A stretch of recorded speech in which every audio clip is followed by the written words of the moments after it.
Hey, this is Paul DeCarlo with Remax Southern Homes. I'm going to do a quick video on the difference between Masonite and Hardie Board.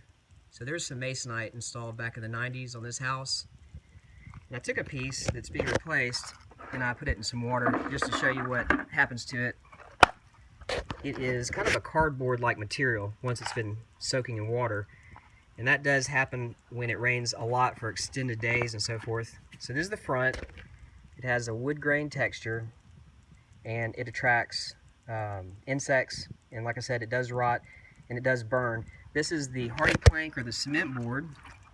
It has also been soaking at the same time, but it is made out of sand and cement basically. The Hardie plank or Hardie board has different types of textures as well.